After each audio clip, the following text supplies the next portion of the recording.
อันนี้มันศรัทธามาจากไหนเนาะจากเวียงจันทน์บ้านใดบ้านนั้นจันทร์สว่างบ้านจันทน์สว่างโดยคณะจันทร์สว่างซื้อหยังแดศรัทธาซื้อหยังแดนาง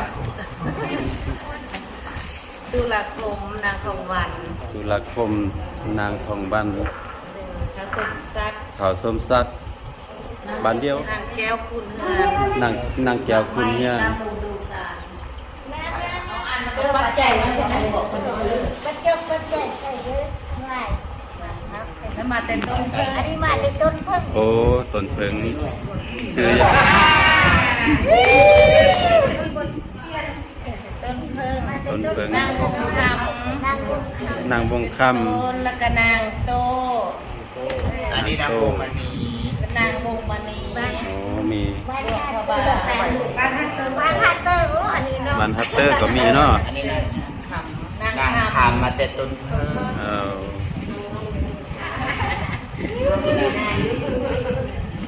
นางกันนีอันนี้มาแต่นะอันนี้น้ำเกิง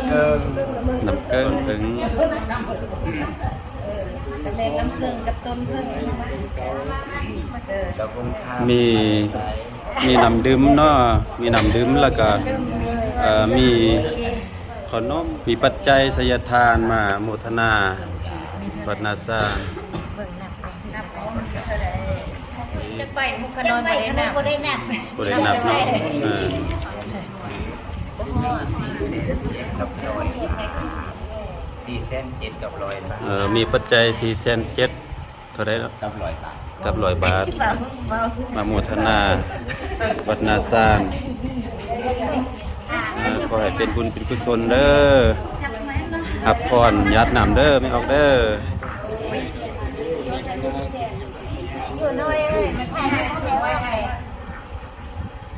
ยะทาวาริวหาปุราปริปุรินติสักขลังเอวเมวะอิโตตินังเปตนะอุปกปติอิสิตังปฏิตังตุมหังขีปะเมวะสมิสตุสัพเพปุรินตุสังกปจันโทปันนาลาโสยะธามณิโสติลาโสยะธาเอวะสันโตสัพพะโลกโควินาสันตุมาเตภาวัตวันตาลายโยสุขีทีคาภาวะพิวาทานาสิริสานิจังมุทาปจายโนจตารโลธรรมาติอายุวันโนสุขังหาลังอิมินาอุติเสนาจักขิปังโสลาภิเจวะตันุปทานาเสธานังอิสันตาเนหินาธรรมายาวานิพานาโตสัพพทาเยวายาทัสสะโตภาวิโอสุจิตังสติปัญญาสังเลโควิริยามินามาลาลาพันตุโนกาสังกตุนจาวิริยสุเมพุทธา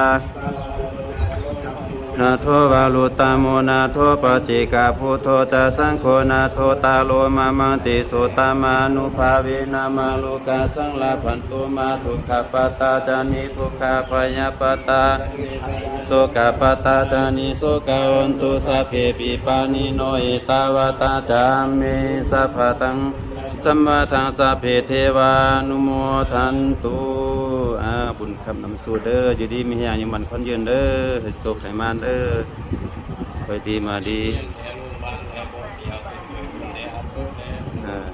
ว่าแต่ลายบนลายทีมีศรัทธามาสู่บ้านนาซานวัดนาซานก็ให้บุญคำบุญสู่หลายๆเด้ออยู่ดีมีแห่ง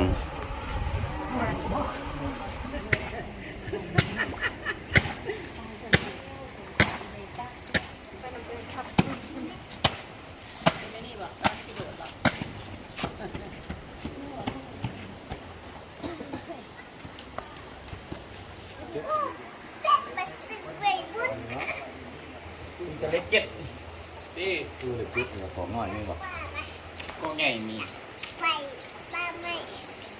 เดี๋ยวเราไปทานพวกไปต่อทุกคนหันทางจิ้มแล้ว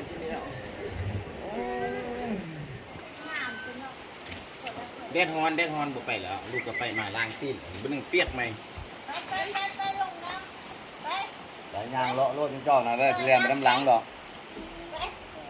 เป็นยัง